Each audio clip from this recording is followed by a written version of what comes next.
ফেব্রুয়ারি মাসের দ্বিতীয় সপ্তাহ চলছে। তো ফেব্রুয়ারি মাসের সেকেন্ড উইকে 12 মাসে এঁচড় গাছের বেশ কিছু যত্ন আছে। ছোট গাছের যত্ন একরকম, বড় গাছের যত্ন আরেক রকম।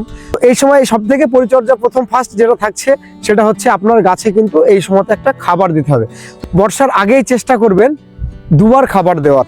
এখান থেকে নিয়ে শুরু করে এই যে মেন ব্রাঞ্চ তার নিচ পর্যন্ত এখানে লক্ষ্য করুন, এই যে গাছটা দেখছেন এখানে কিন্তু ডাল কাটিং করা হয়েছে, এখানে ডাল কাটিং করা হয়েছে, এদিকে কেটেছি, এখানে মানে সম্পূর্ণ এই গাছটাকে ফ্রেশ রেখেছি।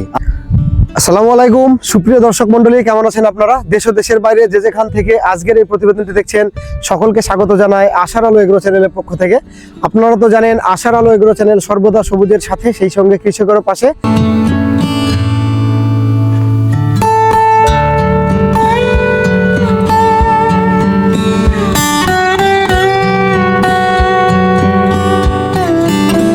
আজকে একটা খুবই গুরুত্বপূর্ণ বিষয় নিয়ে আপনাদের সামনে উপস্থিত হয়েছি। যারা 12 মাসে এঁচড় বাগান করছেন তারা সকলেই কম বেশি এঁচড়ের যত্ন পরিচর্যা জানেন।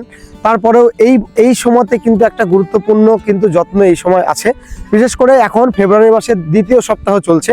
তো ফেব্রুয়ারি মাসের সেকেন্ড উইকে 12 মাসে এঁচড় গাছের বেশ কিছু যত্ন আছে। ছোট গাছের যত্ন একরকম, বড় গাছের যত্ন আরেক রকম। তো সম্পূর্ণ বিষয়টা নিয়ে আজকের ভিডিওটি আলোচনা করব। ভিডিওটি স্কিপ না করে সম্পূর্ণ দেখার চেষ্টা করবেন। আশা করি আজকের এই ভিডিও থেকে আপনারা বেশ কিছু গুরুত্বপূর্ণ তথ্য পাবেন। এই ফেব্রুয়ারি মাসের বিশেষ করে দ্বিতীয় সপ্তাহে এখন দেখবেন আপনাদের গাছে নতুন করে আবারও মুচি আসছে। তো এই সময়তে দেশি কাঁঠালেরও মুচি অলরেডি চলে এসেছে। তো সব কাঁঠালের ক্ষেত্রে কিছু কিছু পরিচর্যা থাকে। তো এই সময় সব থেকে পরিচর্যা প্রথম ফার্স্ট যেটা থাকছে সেটা হচ্ছে আপনার গাছে কিন্তু এই সময়তে একটা খাবার দিতে হবে। তো এই যে 12 মাসি এঁচড় আমরা চাষ করেছি, আপনারা জানেন যে 12 মাসি এঁচড় এটা মোটামুটি ভাদ্র মাস থেকে নিয়ে কিন্তু ফলন স্টার্ট হয়ে গেছে। তো শীতে আমরা খাবার দিতে আপনাদের বারণ করেছিলাম। এই সময়তে কিন্তু একটা বিষয় হচ্ছে একে খাবার দেওয়ার। তো খাবার কি কি দেবেন এই প্রশ্ন থাকতে পারে। কেবল গরম শুরু হয়েছে, তো এই সময়তে একবার খাবারটা দেবেন। বর্ষার আগেই চেষ্টা করবেন দুবার খাবার দেওয়ার, তাহলে কি হবে সেক্ষেত্রে আপনার গাছে ফলন বিশেষ করে প্রোডাকশনটা আপনি ভালো পাবেন। তো সেক্ষেত্রে আমরা যেহেতু দেখুন 90% কিন্তু আমরা জৈব খাবার দিতে বলি, বিশেষ করে 12 মাসি এঁচড় চাষের ক্ষেত্রে। তো সেক্ষেত্রে হাড় গুঁড়ো, শিংকুচি, নিম খোল, বাদাম খোল, সর্ষের খোল, আর সেই সঙ্গে কিছু সিঙ্গেল সুপার ফসফেট, এই সমস্ত খাবারগুলো কিন্তু একসঙ্গে প্রসেসিং করবেন। প্রসেসিং করার পরে তার সঙ্গে ভার্মি কম্পোস্ট মেশাতে হবে, বা যাদের কাছে ভার্মি কম্পোস্ট নেই সেক্ষেত্রে অন্তত 2 বছরের পুরাতন গোবর সার দেবেন। আর গোবর সারটাকে পারলে একটু ট্রাইকোডার্মা ভিরিডি দিয়ে একটু প্রসেসিং করে নিলে কিন্তু সেক্ষেত্রে ভালো হয়। তো এই খাবারটা কিন্তু কিভাবে কি তৈরি করবেন সে বিষয় নিয়ে আমার চ্যানেলে বিস্তারিত ভিডিও দেওয়া আছে। যারা দেখেননি যে এঁচড় গাছের কিভাবে কি খাবার তৈরি করবেন, তো আপনারা আগের ভিডিওটি অবশ্যই দেখে নেবেন। তো আগের ভিডিওটি দেখলে আপনারা খুব সুন্দরভাবে খাবারটা প্রসেসিং করতে পারবেন। তো খাবারটা তৈরি করা হয়ে গেল। তৈরি হওয়ার পরে মোটামুটি 10 থেকে 15 দিন সময় আপনাদের লেগেই যাবে। তো তারপরে যাদের বড় গাছ সেক্ষেত্রে গাছের গোড়া থেকে অন্তত 2 থেকে 3 ফুট দূর দিয়ে একটা রিংয়ের মতো করে কিন্তু একটা রাউন্ড শেপে কিন্তু একটা রিংয়ের মতো করে নেবেন। তো তারপরে সেখানে কিন্তু পর্যাপ্ত পরিমাণে খাবারটা দিয়ে সেই মাটিটা কিন্তু আবার চাপা দিয়ে দেবেন। তারপরে জল দেবেন, গাছটা আস্তে আস্তে খাবার খেতে থাকবে। আর এই সমস্ত ছোট গাছ, বিশেষ করে আমার এই যে গাছের হাইট দেখছেন মোটামুটি 4 ফুটের কাছাকাছি, এই সমস্ত গাছের ক্ষেত্রে খাবারটা মোটামুটি আপনার গাছের মোটামুটি 2 ফুট দূর দিয়ে দেবেন, 2 থেকে 2.5 ফিট দূর দিয়ে। আর এটা গেল খাবারের প্রসঙ্গ। আর এই সময়তে আবার 0050 যে পটাশ যেটা থাকে, তো 0050 আপনারা এটাও কিন্তু জমিতে বিশেষ করে স্প্রে করতে পারেন যারা অল টাইম জ্যাকফ্রুট বাগান যারা করছেন। তো এটা গোড়াতেও দেওয়া যায় কিন্তু স্প্রেও দেওয়া যায়। তো আপনারা সেটা করবেন। আর এই সময়তে কোনো একটা ভিটামিন কিন্তু আপনারা স্প্রে করতে পারেন, সেটা মিরাকুলান বা আপনার বায়োভিটা এক্স, অনেক ক্ষেত্রে আমি কিন্তু এসআবিওন দিই। তো সমস্ত পরিচর্যাগুলো বলা হলো, এগুলো কিন্তু বড় গাছের ক্ষেত্রে বললাম। এবার এই যে ছোট গাছ, এই ছোট গাছে আপনারা কি পরিচর্যা করবেন।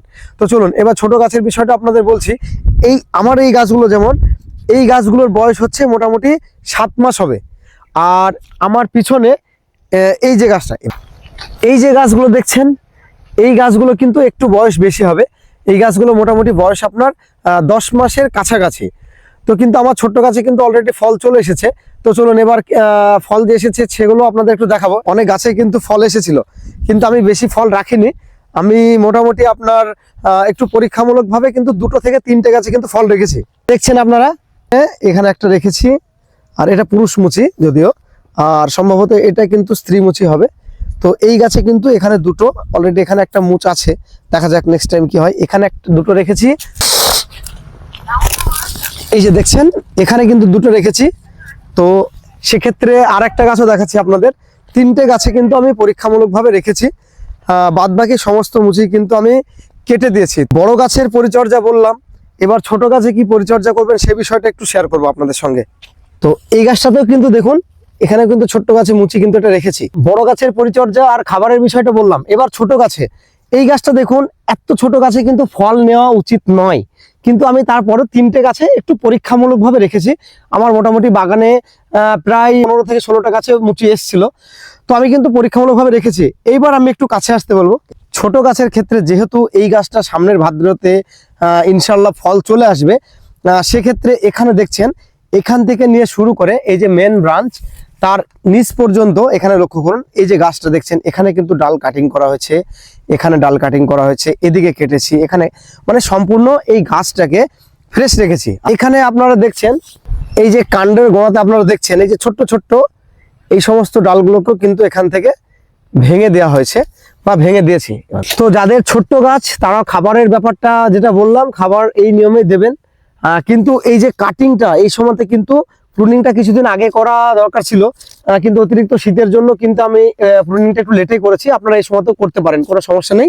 কিন্তু এই যে কাটিংটা করলেন, এই কাটিংটা করার পরে যে প্রুনিংটা আপনি করলেন, তারপরে কিন্তু একটা ফাঙ্গিসাইড অবশ্যই স্প্রে করবেন। আপনি সকালের দিকে ডালটা কেটে দিলেন বা কাটিংটা করে নিলেন, অবশ্যই বিকেলে কিন্তু ফাঙ্গিসাইড আপনাকে স্প্রে করতেই হবে। সেক্ষেত্রে আপনারা যে কোনো একটা ভালো ফাঙ্গিসাইড সাজেস্ট করব। আপনি অ্যামিস্টার টপ করতে পারেন, ব্লাইটক্স করতে পারেন, বা সাপ ব্যাবিস্টিন এগুলো করা যায়, কিন্তু আমি এখানে স্পেশালি আমি দিয়েছিলাম অ্যামিস্টার টপ দিয়েছিলাম। তো এটা গেল আপনার এর প্রুনিংটা। সেই সময় খাবারের বিষয়টা বলা হলো। তারপরে একটা বিষয় খেয়াল রাখবেন, এখন কিন্তু গাছের জলের কিন্তু আপনারা বিশেষ করে ছোট গাছের ক্ষেত্রে বা বড় গাছ যাই বলুন না কেন, জলের ঘাটতি কিন্তু রাখবেন না, পরিমিত জল কিন্তু আপনাকে দিতে হবে। বেশ কিছু গুরুত্বপূর্ণ ইনফরমেশন আপনাদের সঙ্গে শেয়ার করলাম। আশা করি আজকের এই ভিডিও থেকে আপনারা সামান্য কিছু হলেও হয়তো উপকৃত হবেন। তো যদি আপনারা উপকৃত হন, অবশ্যই ভিডিওটা করা বা আপনাদের সঙ্গে বিষয়টা শেয়ার করাটাকে ধন্য মনে করব। তো আজকের ভিডিওটি এই পর্যন্ত। দেশ ও প্রবাস থেকে অলরেডি আমার চ্যানেলকে যারা সাবস্ক্রাইব করে রেখেছেন তাদেরকে অসংখ্য ধন্যবাদ আশার আলো এগ্রো চ্যানেলের সঙ্গে জুড়ে থাকার জন্য। নতুনদের উদ্দেশ্যে একটি বার্তা, আপনারা আমার চ্যানেলকে সাবস্ক্রাইব করে অল নোটিফিকেশন বেলটা অন করে রাখবেন, যাতে করে আমি কোনো ভিডিও দিলে খুব সহজে আপনারা নোটিফিকেশন পেয়ে যান। প্রত্যেক ভিডিওর শেষে আমি আপনাদের যেটা বলি আবারও বলছি, আপনারা সকলে ভালো থাকবেন, সুস্থ থাকবেন, সবুজের সঙ্গে থাকবেন, সেই সঙ্গে আশার আলো এগ্রো চ্যানেলের সঙ্গে সদা সর্বদা জুড়ে থাকবেন।